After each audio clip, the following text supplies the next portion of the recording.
Aleluia. O exemplo disso é o exemplo da Europa, né, gente? Onde foi o berço do cristianismo no mundo, onde mais se espalhou, e hoje os muçulmanos já estão quase passando os cristãos lá, em termos do quem é ativo, né? Quem é ativo de verdade mesmo. Ou seja, a coisa está virando o jogo. Por quê? Porque os pais viveram aquele avivamento, mas os filhos não viveram. Todo mundo nasceu num ambiente familiar a Jesus, sabe as histórias de Jesus, sabe quem é Jesus, sabe tudo, sabe as coisas da Bíblia, conhece, mas rejeita. Porque o problema da familiaridade é isso, gente. Quem que eram os líderes religiosos? É quem mais conhecia de Deus. Só que foram os primeiros a rejeitar. Ou seja, familiaridade é um problema. E para vencer o problema da familiaridade, nós colocamos a cura, que é a intimidade. Que é diferente, gente. É totalmente diferente. Familiaridade, você vai vendo as coisas, você está participando, você está aqui no meio, mas você nunca entra no fundo. Né? Aquele pessoal que só molha o pezinho em Cristo. Mas intimidade é aquele que entra profundo. Aquele que tem conversas profundas com Deus dentro do seu quarto. Né? Aquele que vive uma vida sincera. E as pessoas que você é mais. Você pode ter familiaridade com a pessoa até gostar. Mas o dia que aquela pessoa pisar no seu calo, aquela pessoa não serve mais para você. Quando você tem familiaridade. Né? Aqui, o vizinho ali. O cara aprontou uma com você, o cara já não serve mais para você. Porque você conviveu lá a vida inteira, mas um dia vocês desentenderam. Agora, e uma pessoa que você é íntima? Quantas vezes você já desentendeu com uma pessoa que você é íntima? Seu irmão, seu esposo, sua esposa. E que dia que você se separou? Quantas vezes você desentendeu com o Tainá, irmã Nádia? E que dia que vocês separaram? Por quê, gente? Porque há um laço de sangue que nos unem, que une você com Jesus, o sangue de Jesus. Essa intimidade é tão forte que ela não pode. Você nunca vai abandonar Jesus se você for íntimo de Jesus. Mas esse nós falamos na aula passada. Nós falamos de como saber se a gente é íntimo ou não é, né? Então, o prazer na palavra de Deus é uma prova de intimidade. Né? O prazer de estar na presença de Deus é uma prova. Porque quando você é íntimo de uma pessoa, você sente saudade. Você sente vontade de estar perto dela. Então, a gente vai avaliando esse tipo de situação para que nós olhemos para dentro de nós. Lembra do raio-x?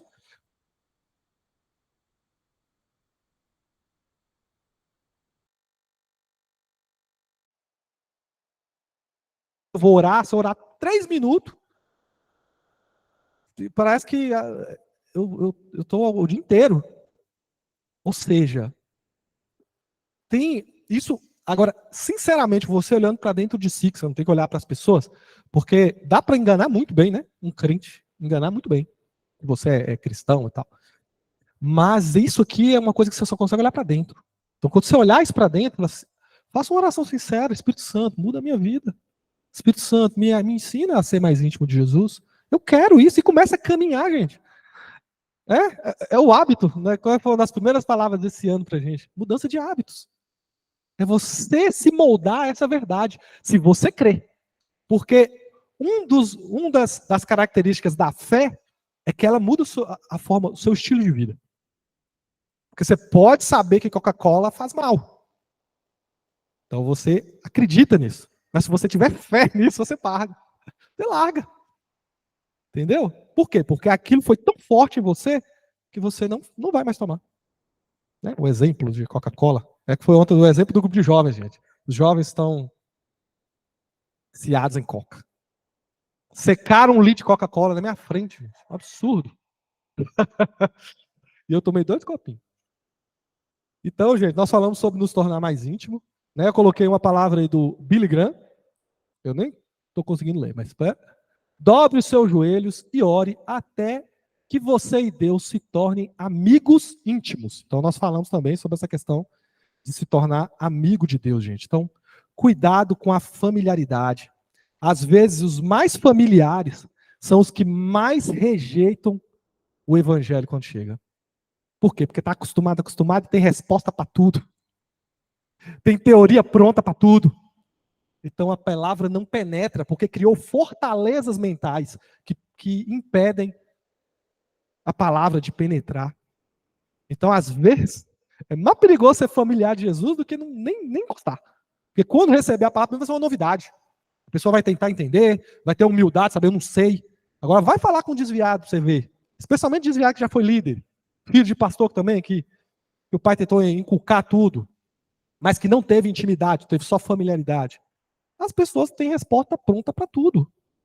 Tem teoria prontinha que justifica todos os seus atos. Então, familiaridade é uma desgraça para o povo de Deus. Amém? Então, agora vamos entrar na aula nova. E é nova, né? Nós paramos aqui. Falamos só sobre isso, pelo que eu me lembro. Então, gente, vamos lá.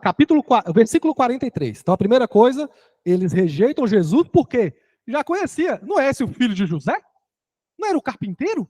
Eles conviviam com Jesus há tanto tempo que quando Jesus se demonstrou filho de Deus, por mais que tinha milagre, por mais que tinha sinal, por mais que a palavra, que eles não conseguiam contestar, porque Jesus vencia eles em qualquer palavra, em qualquer embate teológico, eles não tinham condições de vencer Jesus. Por mais que Jesus vencesse e provasse de todas as formas, vinha o pensamento, mas não é o filho de José? Não é o carpinteiro? 30 anos aqui com a gente, agora é filho de Deus. Desceu do céu. Ah, não tem condição. Não tem condição. E isso impediu eles, essa familiaridade com Jesus impediu eles. Então, versículo 43. Jesus, porém, respondeu: parem de me criticar, pois ninguém pode vir a mim se o Pai que lhe enviou não o trouxer a mim. E no último dia eu o ressuscitarei. Como dizem as Escrituras, todos eles serão ensinados por Deus. Todo aquele que ouve o Pai e aprende, dele vem a mim. Né? Todo aquele que ouve o Pai e aprende, dele vem a mim. Perdão, tá ali errado aqui. Então, primeira coisa que nós vamos ver, vou colocar aqui a próxima, é que Jesus retruca as palavras dos judeus, os líderes religiosos, denunciando a dureza dos corações dele, ao explicar a ação de Deus no processo de salvação. Então ele vai começar agora a explicar para a gente, ou o próprio Jesus, ele vai citar esse processo de salvação aqui no meio dessas palavras, né? E nós temos que entender isso. Então, eu queria, vocês podem abrir, né, se vocês forem rápidos aí, que eu vou passando, porque é muita matéria. Mas nós vamos tentar seguir. Hebreus 3, de 7 a 11, vai falar assim, ó. Então, Jesus vai retrucar falando dessas coisas, nós vamos tentar entender essa fala de Jesus. Então, assim, pois, como diz o Espírito Santo, hoje, se ouvides a voz, não endureçais o vosso coração, como foi na provocação no dia da tentação do deserto. Então, o autor de Hebreus, falando com a igreja, né, dos judeus, dos hebreus, ele fala, ó, não tenta, não endurece o seu coração. Quando o Espírito Santo começar a tocar seu coração, não endurece. Então, se ele está falando que dá para endurecer, se o apóstolo está falando não endurece, tem condição de endurecer? Então, entendeu? Então, existe a gente tem que se submeter. Então, acho que às vezes o Espírito Santo ele abre a porta para a gente se submeter. Mas porque se a gente não tiver a ação do Espírito Santo, gente, a gente nem consegue enxergar Deus. A gente não consegue se libertar, a gente não consegue nada. Mas o Espírito Santo, ele, de certa forma, ele abre essa brecha, né? Ele toca os nossos corações e a gente tem a opção, segundo aqui, essas palavras, né? Não endureça o seu coração, de endurecer também o coração. Onde os vossos pais me tentaram, pondo-me à prova, e viram as minhas obras por 40 anos. Então Jesus mostrando, né, comparando a igreja dele hoje com aquele povo no deserto que tentou a Deus. Eles viram as obras de Deus. Os religiosos que nasceram na igreja, muitos aqui viram milagres, já receberam curas. E hoje estão na rua, não estão na presença de Deus. Receberam a bênção, o sustento material. Viram seus pais receberem milagres. Mas a familiaridade não deixou. Eles estão fora. Eles estão provocando a Deus, segundo essas palavras aqui, né? Então, provocação no dia do deserto, blá, blá, cadê? Onde os vossos pais me tentaram, pondo-me à prova, e viram as minhas obras por 40 anos. Por isso, me indignei contra essa geração e disse: estes sempre erram no coração. Eles também não conhecem os meus caminhos. Assim jurei, na minha ira, não entrarão no meu descanso. Amém? Então, qual que é o resultado daquelas pessoas que endurecerem o coração para o Espírito Santo de Deus, gente? O que é o descanso de Deus? O que Jesus está falando lá atrás?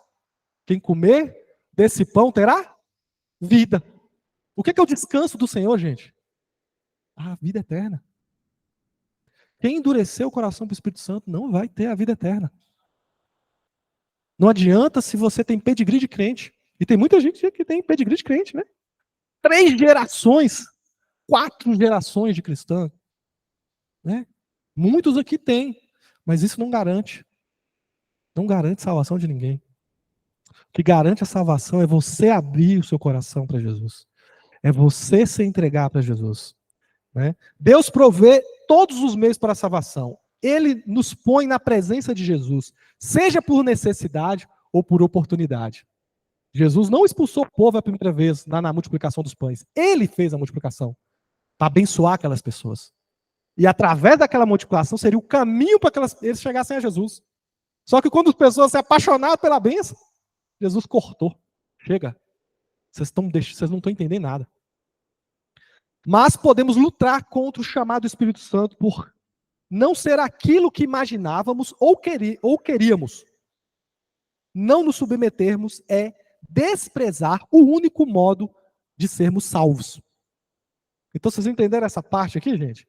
Então, quando a gente luta contra o chamado do Espírito Santo, nós estamos desprezando o único jeito de ser salvo. Porque o próprio Espírito, Deus proveu todos os meios para a gente ser salvo. A graça de Deus é maravilhosa porque você não tinha chance. Obra nenhuma que você fizesse ia te dar chance de ser salvo. Deus proveu tudo. Mas o apóstolo vem falando, não endureça o seu coração. Ou seja, a pessoa sabe que o Espírito está batendo. Pá, pá, pá, pá, pá. E ela trava. Por quê? Porque não é o que eu quero, Jesus.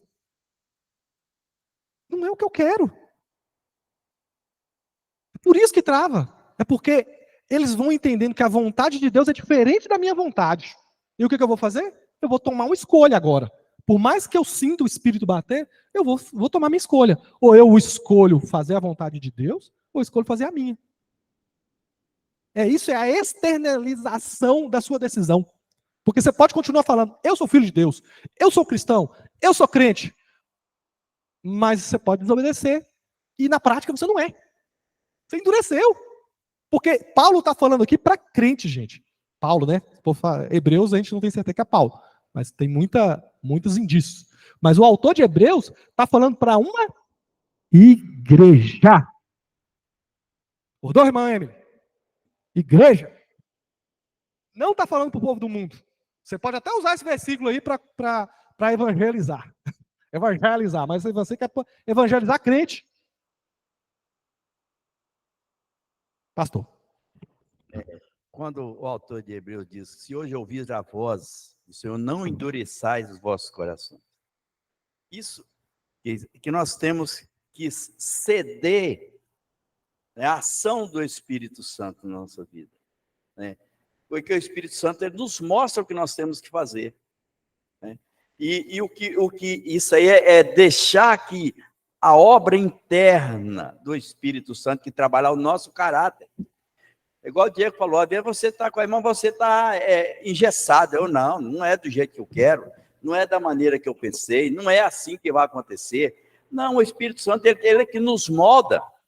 Nós viemos, Jesus Cristo diz assim, vinde a mim, aprender, porque eu sou manso e humilde de coração e encontrarei descanso para as vossas almas.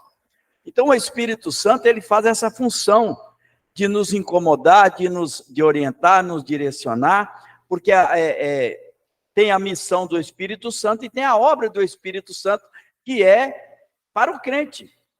A obra do Espírito é para ele trabalhar o caráter dele. Quando ele ouvir, ele está sensível. Isso precisa, para você estar sensível, você tem que ter discernimento. É o que Diego falou, ter intimidade com Deus. Quando você tem intimidade com Deus, você sente quando o Espírito Santo fala com você. Quando você tem intimidade com Deus, quando você faz algo que não é da agrado de Deus, logo você fala, ele vai te alertar. Aí você fala, eu pisei na bola. Não é desse jeito.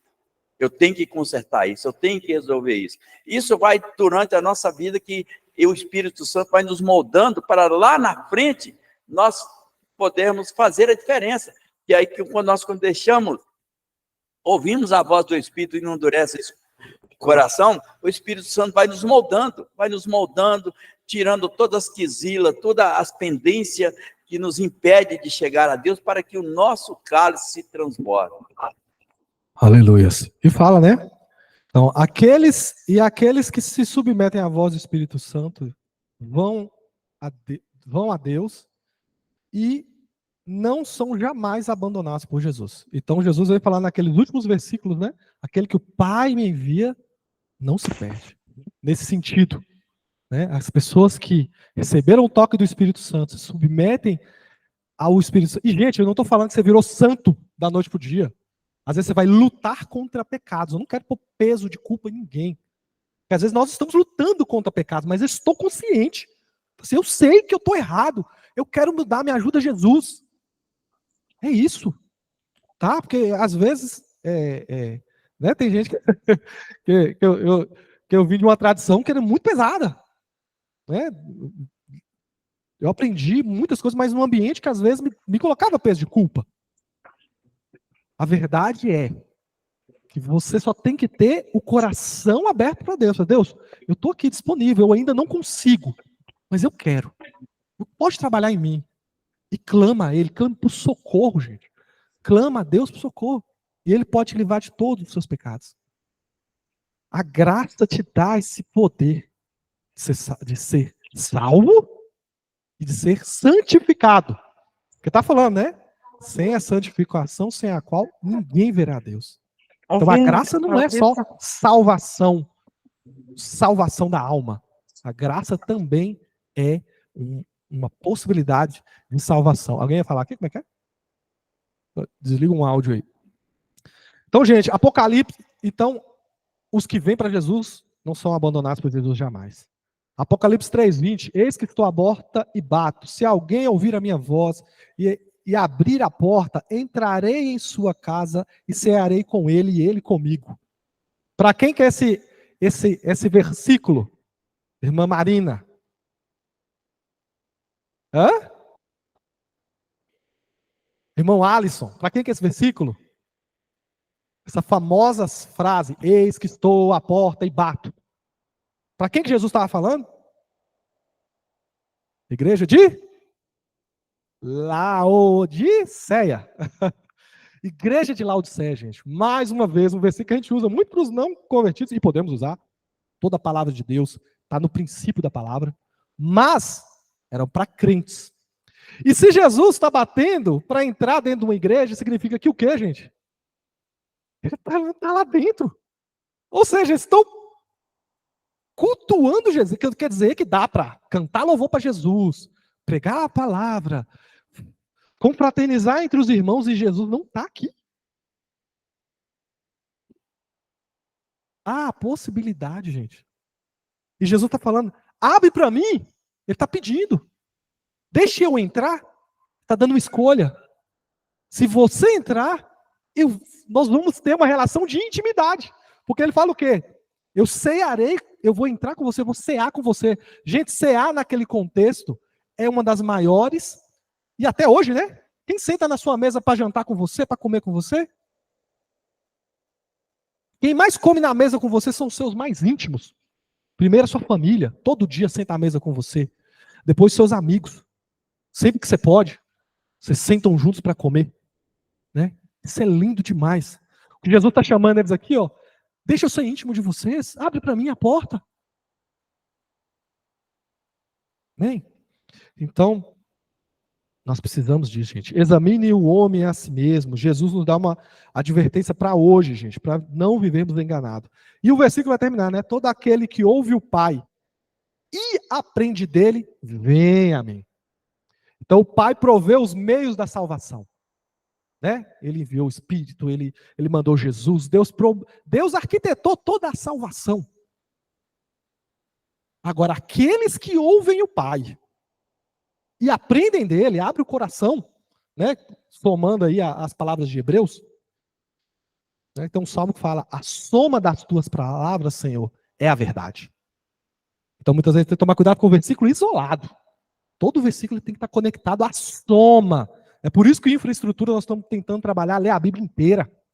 Você tem que entender a Bíblia inteira, gente. Por dia que você pegar um versículo e você estiver fora do contexto geral, você entendeu errado. Ponto.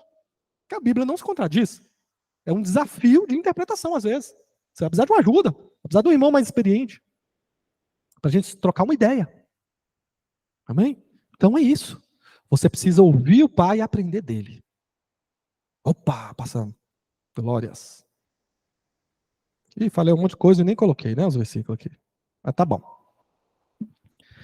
46. Vamos para o 46? Ixi, vou ter que ler de novo aqui o começo para eu entender o contexto de novo. Peraí. Terminou, né? Como diz as Escrituras, todos... não, vamos. Todo aquele que ouve o Pai e aprende dele, vem a mim.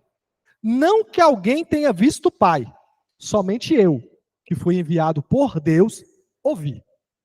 Jesus falando para os líderes, né? Só eu vi o Pai. Não que alguém tenha visto. Ou seja, a voz de Deus vem para as pessoas não viram a Deus. É uma ação de Deus ali para as pessoas se converterem, ou ouvirem a voz de Deus e irem a Jesus. Eu lhes digo a verdade. Quem crê tem a vida eterna. Sim, eu sou o pão da vida. Seus antepassados comeram o maná do deserto, mas morreram.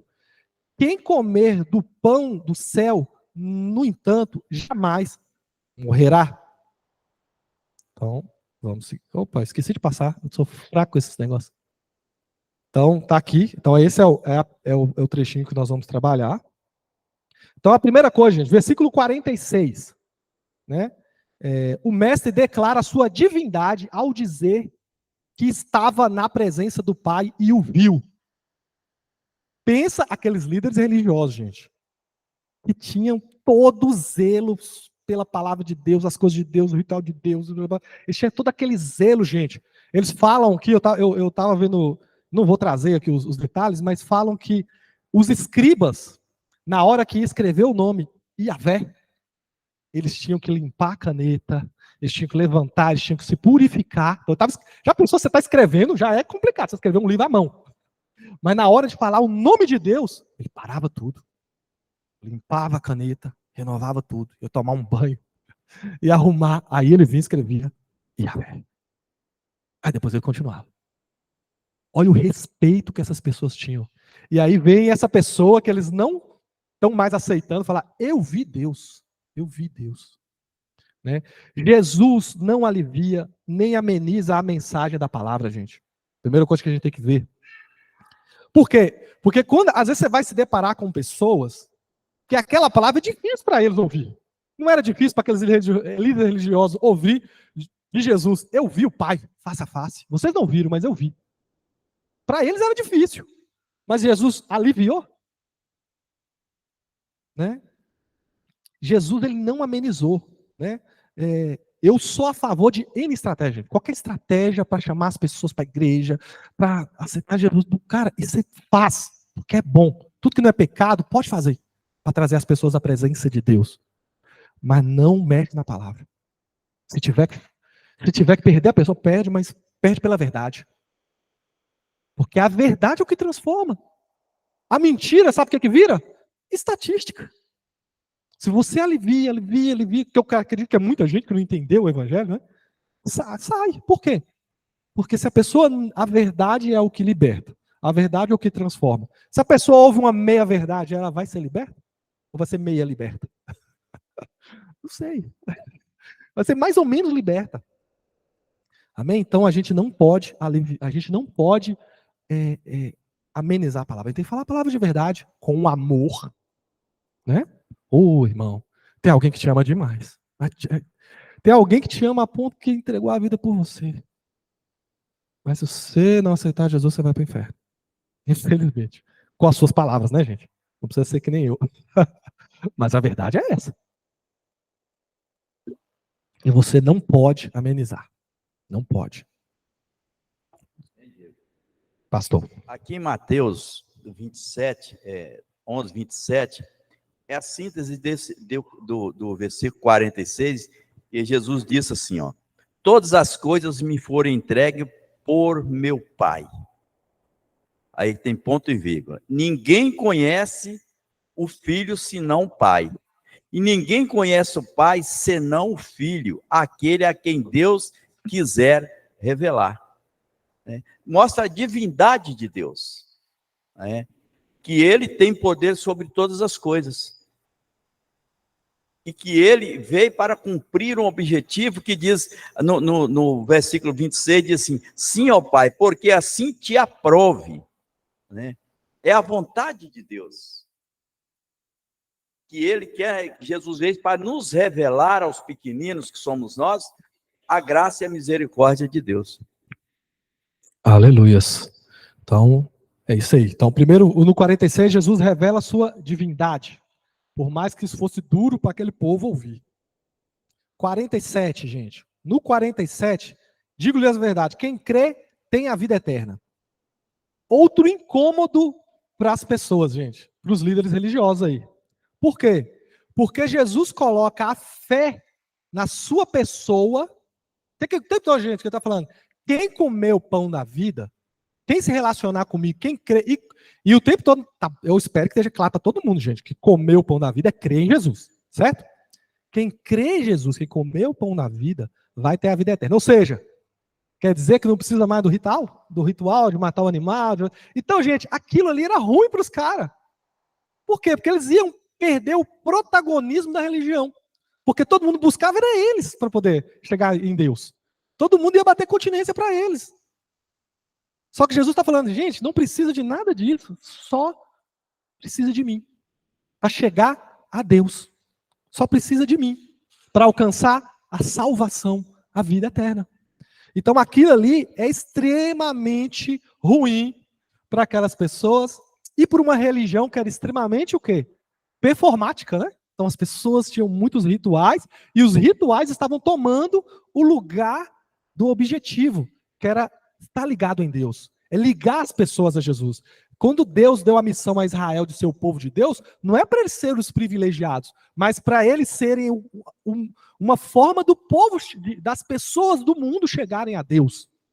As pessoas do mundo conhecerem o Deus verdadeiro. Essa era a missão de Israel. Só que Israel começou a fazer o quê? Trazer Deus só para ele. E muitas vezes a gente também faz isso. Né? A gente não se importa com os perdidos. A gente não se importa com as pessoas que estão lá fora. A gente guarda Jesus como um segredo. Jesus não é um segredo, gente. Por isso que a palavra é evangelho. Evangelho é o quê? Uma boa notícia.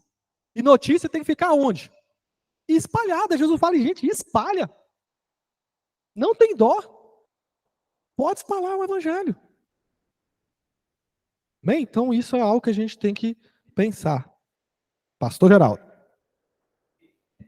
Versículo, Jesus traz a centralidade da vida eterna para ele, né? Quando ele diz eu sou, né?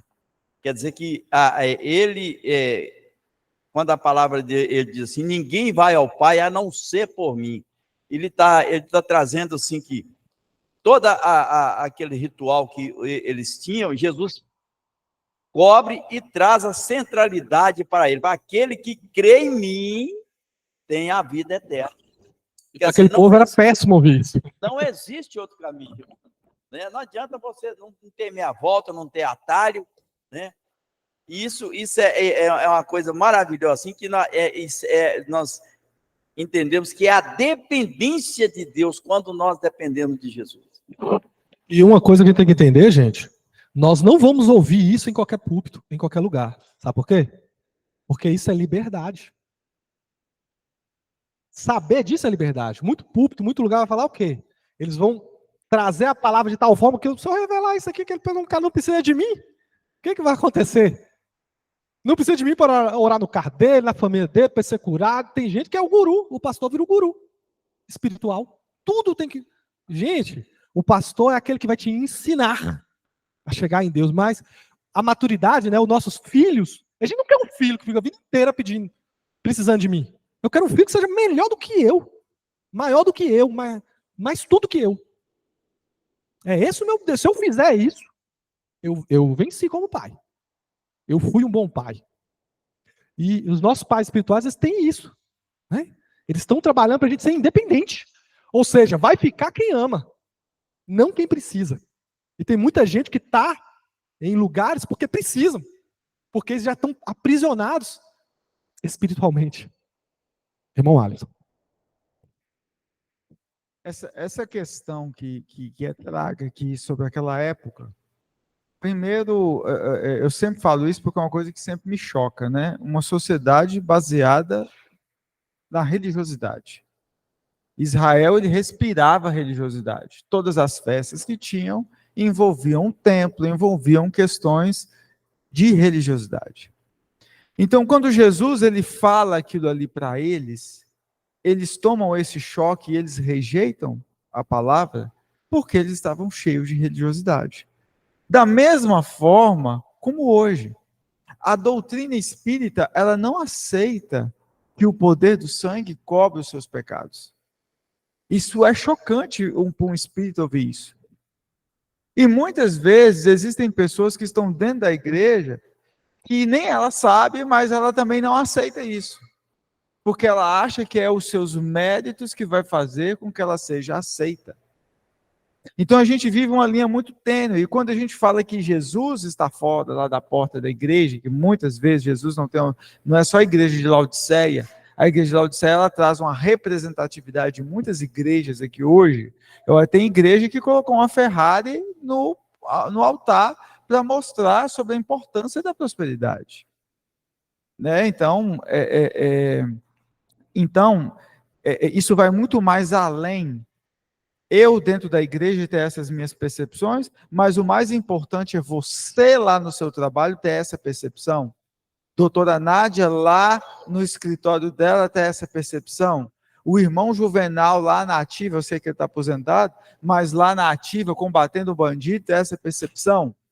Que eu sou um instrumento de Deus e o poder do Espírito Santo está sobre a minha vida, e o que eu fazer, se eu fizer conforme a vontade de Deus, eu vou fazer conforme o Espírito Santo me conduzir a fazer. E Deus, ele choca. Gente, nós temos um Deus que nos choca o tempo inteiro. E o próprio comportamento de Paulo foi muito chocante. Paulo, ele vai para matar, de repente Deus levantou ele como um dos maiores dos apóstolos, um assassino de crente, um perseguidor, o perseguidor mais destemido, mais temido e com a espada mais sanguinária, aquele que autorizou a morte de Estevão. Jesus levanta como um dos maiores dos apóstolos. Jesus, ele nos choca por causa da nossa ignorância espiritual e por causa da nossa falta de profundidade teológica e falta de conexão com o Espírito Santo de Deus. E Deus, muitas vezes, ele faz coisas com a gente que nós nos surpreendemos, e nós temos que dar liberdade para o Espírito Santo fazer isso, né? Então, e nós, seres humanos, muitas vezes nós estragamos tudo, né? Nós estragamos o conceito de tudo. Quando fala da abundante graça, aí vem um infeliz lá e acha que ele pode pecar o tanto que ele quiser, e só o fato dele fazer isso, a graça não está sobre a vida dele.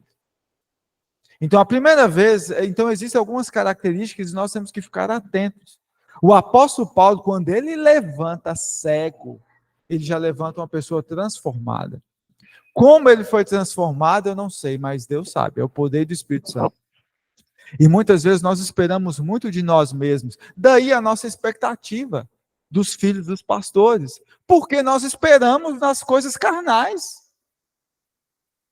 Eu espero de Nath e Ana Luísa, porque são filhos de Geraldo e Lindy, mas nós esquecemos. E não é Lindy e Geraldo que vai colocar o Espírito Santo dentro delas. por causa da nossa religiosidade. Nós continuamos achando de uma forma bem camuflada, porque nós tentamos combater isso, que somos nós que fazemos. Está tudo escondidinho ali, ó. Nós que fazemos. E quando nós sofremos, a primeira coisa que nós passamos, o que nós fazemos? Nós afrontamos a Deus. O que eu fiz para merecer isso, Senhor? Né? Nós somos assim. E nós precisamos combater essa religiosidade. Porque é o Espírito Santo que faz. Ah, por que o Espírito Santo faz com o irmão Juvenal e não faz comigo? Eu não sei, pergunta para Deus. Existe oração, é para isso. Né? A oração, ela vai e volta. Você fala e Deus responde. Então, nós precisamos quebrar esse tradicionalismo, né? E romper a nossa vida, ela não se resume aqui. Nós trabalhamos 10 horas por dia numa empresa, 40 horas semanais, que dá 200 horas semanais, e na igreja nós estamos aqui no máximo 3 horas por semana, dá 12 contra 200. Então, nós temos que discernir. E na nossa casa ainda multiplica, né? A gente tem que ser crente em todo lugar. Que você não é só crente na igreja. Pronta lá fora, aí põe o véu, né? E chega aqui, é mais disfarçado do que realmente uma ovelha. Por isso que as igrejas têm muito lobo, né? E é tudo tão assim. As coisas precisam ser tão afrontadas que até mesmo dentro da igreja não são todos ovelhas.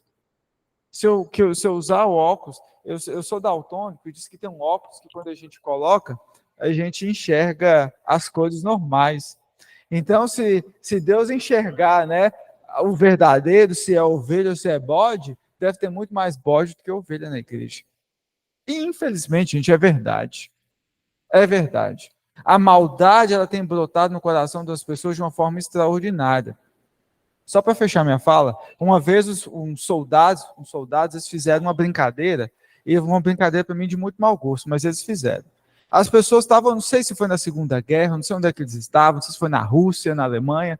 Então eles invadiram um culto de oração, invadiram uma igreja, e eles viraram e falaram assim, ó, quem aqui falar que é de Jesus vai morrer agora. Então passa para cá os que é de Jesus e passa para cá os que quer negar. E eu vou dar a oportunidade ainda para vocês negar. Então vocês acham que quem é que negou mais? Não ficou quase ninguém no altar para ser morto. Aí depois eles falaram, nós também somos cristãos, e vocês negaram a fé. E alguns poucos não negaram. Né? Então a verdade é essa. Amém.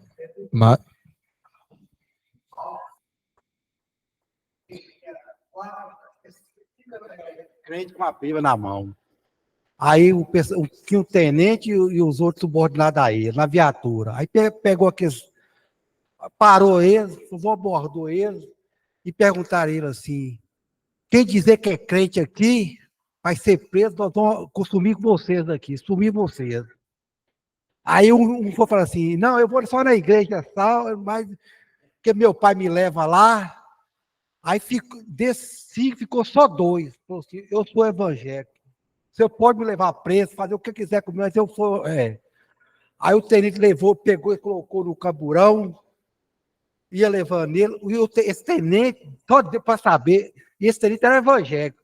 Falou, nós estamos precisando de 2 meses para expulsar demônio ali. Tem numa casa lá que cheia de demônio. Você mostrou que é fiel a Deus mesmo. Vamos lá comigo. Foi lá e expulsou o demônio. Aleluia. Esse tenente não é crente, não. E os outros foi tudo. Tudo vazou. Isso. É isso também, viu? Na igreja. Exato. Tá cheio de gente na igreja aqui. Mas se a polícia chegar aqui para dar abordagem aqui, todo mundo, a maioria sai. Ninguém vai defender a igreja, não. Viu? Agora eu falo francamente, eu defendo. Eu defendo. Nem que se eu for preso, viu? Eu aprendi com meu pai. E na igreja está sendo muita gente covarde, viu? E vai para a igreja aqui, mas infelizmente não tem nada de evangelho. Glória a Deus. Então vamos continuar. E lembrando, gente, né, que Deus está batendo a porta do nosso coração. Não endureça o vosso coração. Né? Tem uma coisa que eu só tenho medo de algumas ênfases, né? Eu sei que o Espírito Santo está agindo, mas há a possibilidade de endurecer. Aquele que muito é dado, pastor, que é bom, onde está esse versículo, pastor? Pastor decora todos? aquele que muito é dado, muito será será cobrado. Nós que estamos aqui recebendo a pura e a verdadeira palavra de Deus, os fariseus, Jesus até fala, vai ter um julgamento muito pior. Porque vocês conheciam a verdade. Entendeu? É melhor nem conhecer do que conhecer e depois fazer contra. Amém? Pastor Geraldo? O que nós estamos falando assim, para nós podermos identificar quem serve a Deus e quem não serve a Deus. Né? Foi citado aqui, pode ter lobo, pode ter ovelhas. Né? Como é que nós vamos definir isso? O joio do trigo. A palavra de Deus diz lá em Mateus, pelo fruto você conhecereis a árvore. É só olhar o fruto que a pessoa. Se a pessoa ela tem de boa índole, ela faz tudo direitinho, mas no seu, como é que ela age lá em casa? Como é que ela age no seu trabalho? Como é que ela age com seus filhos, com sua família, na igreja, em relação à liderança, em relação a tudo, a toda a vida dela? Você tem que olhar isso. Porque às vezes tem pessoas que produzem os frutos, mas são frutos mirrados, uns às vezes muito frutos bichados. Foi o que Jesus perguntou para os discípulos, quando muitos abandonaram eles, muitos me abandonaram, e vocês querem também ir? Aí Jesus foi, o que Pedro respondeu? Para onde iremos nós? Só tu tens a palavra da vida eterna. Isso, querido, isso é temor de Deus, saber que nós estamos no mundo, mas não somos do mundo. Né? E o Espírito Santo, ele nos constrange quando nós erramos. Né? Que ele é o nosso ajudador. É ele que nos orienta, é ele que nos dá diretriz, é ele que nos impulsiona, é ele que nos dá ousadia, é ele que nos dá poder, o Espírito Santo. E isso nós temos que ceder à ação dele, para ele trabalhar nas nossas vidas. Né? Como nós falamos, como nós agimos, como nós procedemos, nas nossas atitudes e ações, critérios que nós usamos na nossa vida, no dia a dia, tem que ser muito avaliado isso, que às vezes nós achamos, eu sou da igreja, mas aí, quando a coisa aperta, peraí, não foi do meu jeito, não é que eu quero, né? Essa igreja não me agrada mais, ou aí quando vem uma admoestação que o pastor, ou um líder, ou um dos líderes do grupo chega a dar uma repreensão na pessoa, a pessoa fica chateada, porque a igreja, ela não tem que falar o que a pessoa quer ouvir, mas é que a pessoa precisa ouvir. Amém. A mensagem não pode ser diluída. Tá vendo, gente? Guarda isso aí. E eu não estou vendo caderno nenhum, gente. Isso é uma escola, você sabia? Escola bíblica. Todo mundo seguindo o exemplo de Ellen com os cadernos aqui, Ana Luísa. Olha os jovens, gente. Parabéns. Palma para os jovens, gente. Todo mundo com seu caderninho, anotando. Anota, gente, para você ruminar essas palavras, esses conceitos na semana. O irmão está digitando no celular, talvez. Então vamos continuar, gente. O próximo aqui, né? O próximo tópico, do 48 ao 50, Jesus ele veio falar da superioridade da nova aliança. Então ele fala, né? Seus pais comeram maná do deserto e morreram. Né? Quem comer do pão da vida vai ter a vida eterna. Então agora, nesse momento, Jesus ele vai chocar, né? Mais uma vez, ele não ameniza, ele vem com tudo, com os dois pés na porta, e vem falar que isso aí, essa aliança que vocês defendem tão veementemente, está acabando comigo agora, vai acabar a partir de mim. E nós vamos ter uma nova aliança, onde é vida de verdade, é vida eterna de verdade, onde vai produzir algo novo na vida de vocês. Seus pais comeram, ou seja, os pais deles é o quê, gente? É o símbolo da antiga aliança. Comeram maná, que também foi um pão enviado por Deus, mas que sustentava a carne, sustentava o físico. E ele falou assim, eu sou o pão da vida, porque eu quero sustentar o espiritual. É uma nova aliança, né? Eles idolatravam as experiências do passado, seus profetas, seus rituais, mas Jesus é a promessa definitiva e superior. Deus prometeu para aquelas pessoas uma terra de prosperidade e liberdade, mas com Jesus, ele nos oferece vida eterna. Então eles teriam uma vida. Deus prometeu para eles o quê? O povo da antiga aliança. Uma terra, Jerusalém, Israel, terreno. Terra que manda leite e mel, é bom, né? uma terra de prosperidade. É bom viver prosperidade aqui na terra. Tudo bem. Mas a aliança superior de Jesus oferece o quê? Em nenhum momento Jesus falou aqui de dinheiro, de prosperidade terrena. Ele falou de vida eterna. Essa é a promessa, gente. O resto é agregado. A promessa de Jesus é vida eterna. O resto é as outras coisas que Jesus nem fica falando muito, não. As outras coisas. Né? Então, tomara que muitos aqui fiquem milionários, mas que seus milhões sejam outras coisas. Que o foco da sua vida seja a vida eterna. A vitória, então Jesus, na antiga aliança, a vitória contra o povo que estava lá, né? Alojado na terra, os cananeus. E Jesus, ele oferece vitória contra o nosso maior inimigo, gente. Qual que é? A morte. A morte. Então Jesus, ó, pra você ver como a aliança de Jesus é superior, né? Então eu vejo comparações, né? A limitação da primeira aliança com relação à segunda. O sustento físico versus o sustento espiritual. Um pão que se limitava a nutrir fisicamente, mas que não impedia o processo da morte espiritual, que era o maná. Mas esse novo pão envolve em crer e se relacionar com Jesus. Né? Então, o alimentar desse pão é crer e se relacionar com Jesus. E isso vai produzir em você a vida eterna. Então você vai se alimentar disso, né? Da sua vivência com Deus, na sua confiança em Deus. Então, ou seja, gente, quando é que você está bem alimentado? É a hora que o embate vier. É a hora que já chegar ali, eu vou passar uma vergonha, mas eu posso fazer a coisa do jeito de Deus ou do meu jeito. Eu vou fazer do jeito de Deus. Aí, puxa, então, isso prova que você está nutrido. Você está confiando em Deus, você está se alimentando.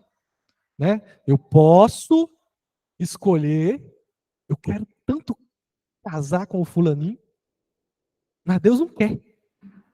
Aí eu escolho o que Deus quis. Então eu confio em Deus. É porque o fato de eu escolher o fulaninho, gente, vai acontecer o quê? É porque essa satisfação sentimental, eu não acredito que Deus vai suprir. Então eu tenho que escolher o fulaninho, porque senão eu vou passar fome. Eu vou morrer. Mas se eu escolher Jesus, eu confio nele, ele vai suprir o meu sentimental. Ele vai trazer, talvez, ele vai promover o que tiver que promover, para suprir isso. Entendeu? Às vezes eu vou para um emprego que está me tirando da presença de Deus. E aí, ai meu Deus, será que Deus vai realmente suprir o meu dinheiro? Eu posso escolher. O dia que eu escolher o dinheiro, isso prova que eu não confio em Jesus. Isso prova que eu não estou me alimentando. A minha fé é só crendice, talvez, ou ela ainda é pequena, ela é fraca. Então, quem se alimenta de Jesus, a prova da alimentação de Jesus é isso, gente. São as nossas escolhas. É para onde que eu estou pendendo mais? Toda vez que vai vir uns embates. Fiquei doente, e agora? Vou morrer. Eu vou desesperar ou eu vou confiar que Deus vai fazer? E se eu morrer, é o melhor para mim. É o melhor para minha família, é o melhor para minha casa. Porque foi Deus que escolheu. E isso é que é a prova de quem está confiando. Né? Hebreus 8, gente. O nosso último versículo, acho que não vamos chegar no final, vai faltar a última parte.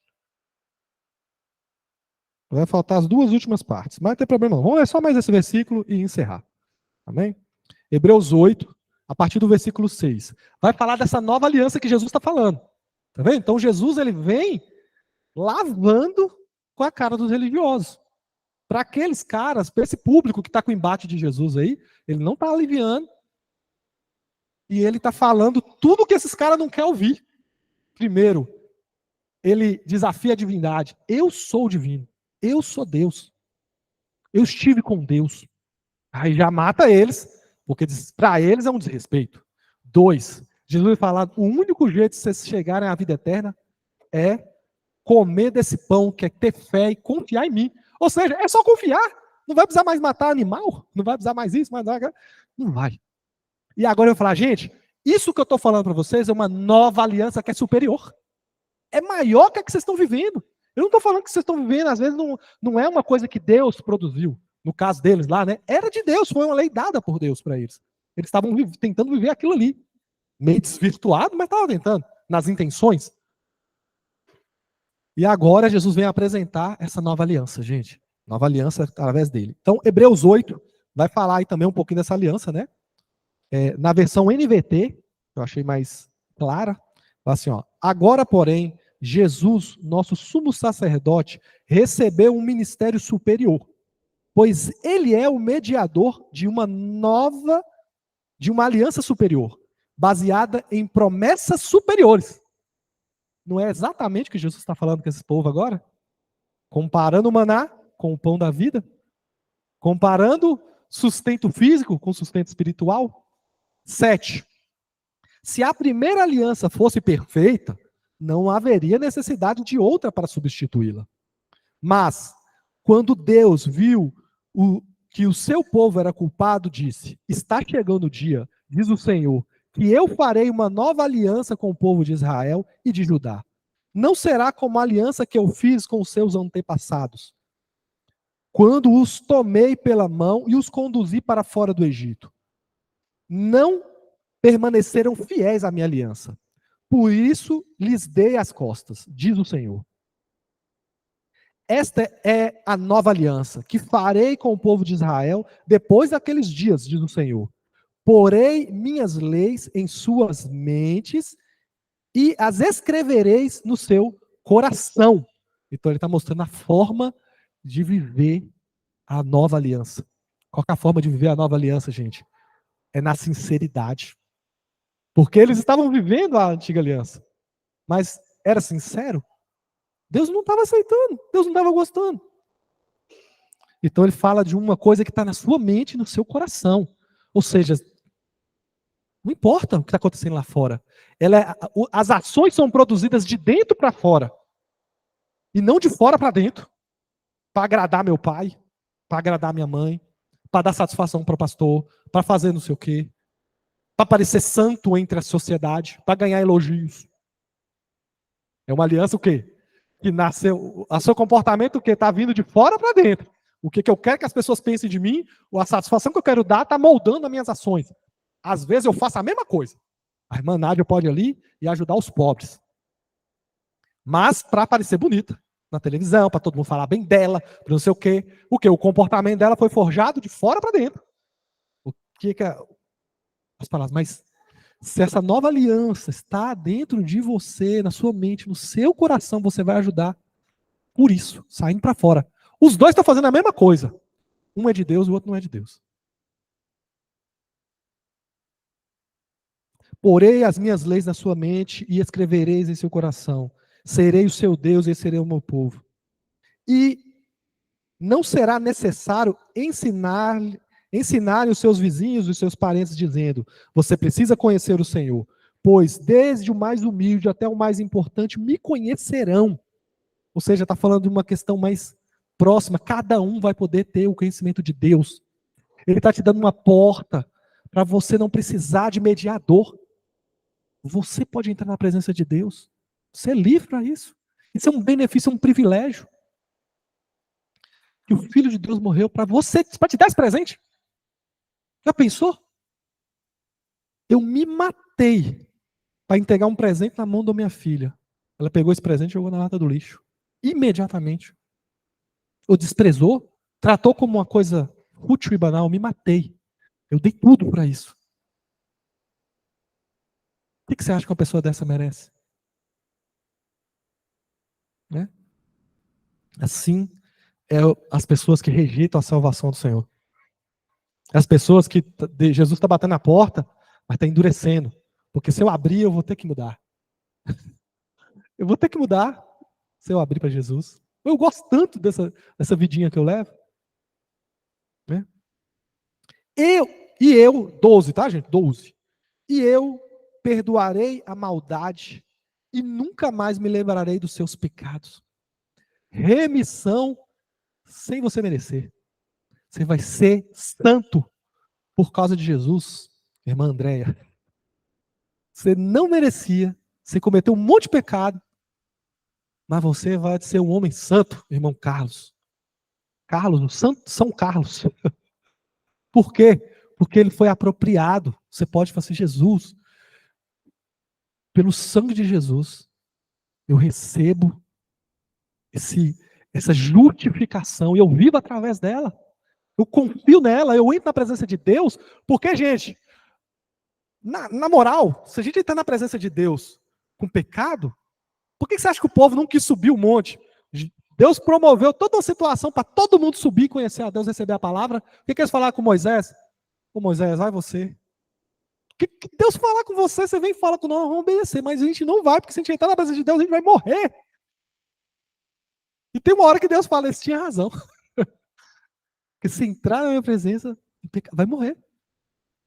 Só que você pode entrar confiadamente na sala do trono de Deus, porque você é um santo por meio do sangue de Jesus, que purifica todos os seus pecados. Eu os perdoarei da sua maldade e nunca mais me lembrarei dos seus pecados. Você vai entrar limpinho. Você vai entrar limpinho na presença de Deus. Porque o sangue de Jesus te torna mais alvo do que a neve. Né? Quando Deus fala de uma nova aliança, significa... 13, gente, perdão. Quando Deus fala de uma nova aliança, significa que tornou obsoleta a aliança anterior. E aquilo que se torna obsoleto e antiquado, logo desaparece. Mudando, gente. É como que a partir de agora, Jesus, né, na nova aliança, as coisas antigas já passaram. Certo? Ou seja, os rituais de matar animal, os rituais muito exagerados que aconteciam em toda aquela... Porque aqui, gente, está falando para os hebreus, ou seja, para os judeus, que estavam com dificuldade. Eles queriam ser crente e judeu ao mesmo tempo. Eles queriam... Como é que eu faço? Eu quero ser de Jesus, mas também eu tenho que seguir os rituais de Moisés, e eu tenho que fazer... Ficou aquele negócio pesado. E eles queriam exigir que os gentios também fizessem. Então, o apóstolo está falando, gente, é uma nova aliança. A antiga se tornou obsoleta. Né? As outras coisas antigas não têm mais sentido na sua vida. Assim também podemos ver, a partir de agora, você tem uma nova aliança com Deus. As coisas antigas não vai, algumas coisas antigas não tem mais sentido para você viver. Você tem acesso ao perdão total de Deus. Né? E aí, né, Deus está te convidando hoje. Viva a nova aliança com Ele. Você não merece. É pela graça mesmo. Né? Mas abre o coração. Não endurece. Tá? Não se apega. Tem tanta gente que não entra de cabeça no evangelho porque está com medo de perder alguma coisa. E mais uma vez, não vai ser da noite para o dia. Você vai fazer uma oração aqui agora e pode ser que amanhã você vai cair no mesmo pecado. Mas agora você está consciente, Jesus, está na tua mão. Me ajuda. Eu quero mudar. Está na tua mão. Eu quero viver sobre uma nova aliança. Eu quero viver como o Senhor mandou. Eu não quero agredir minha esposa com palavras. Né? Eu não quero ser desrespeitoso com os meus pais com palavras, mas amanhã eu posso desrespeitar. Eu posso ser agressivo, ó, subiu. Lá na topa a minha ira. Eu fui lá e desrespeitei, falei, briguei. Mas depois eu vou ter que voltar e pedir perdão, porque eu vivo sob uma nova aliança. É ruim, gente, pedir perdão. Às vezes é ruim. Por quê? Porque nós somos orgulhosos. Você tem que abaixar a cabeça e pedir perdão. E às vezes ainda eu gosto de pedir perdão aí na frente das meninas. Porque assim, para me humilhar mesmo. Para ver se um dia eu aprendo. A gente precisa aprender. Né? E não é performance, tá? Porque muitas vezes as minhas falas ficam tendendo a performance espiritual, né, irmão? Às vezes tem as minhas falas, mas eu sei que não é isso. Não é isso que eu quero passar para vocês. Eu quero que vocês vão para um lado saudável, né, de entender a verdade e buscar uma mudança interior primeiro. Muda o interior. Muda tudo aqui dentro. Ama Jesus de todo o coração. E que esse amor para Jesus brote os frutos de uma vida de quem ama Jesus. de quem está submisso a Ele. Amém? 10 horas e 5 minutos. Vamos orar, baseado nessa mensagem. Pedir a Deus que venha fazer a diferença nas nossas vidas. Eu queria convidar a pastora para orar. Amém, irmãos? Que bênção, né? Ouvir aqui essa palavra abençoada e saber que Jesus fez tudo isso por nós.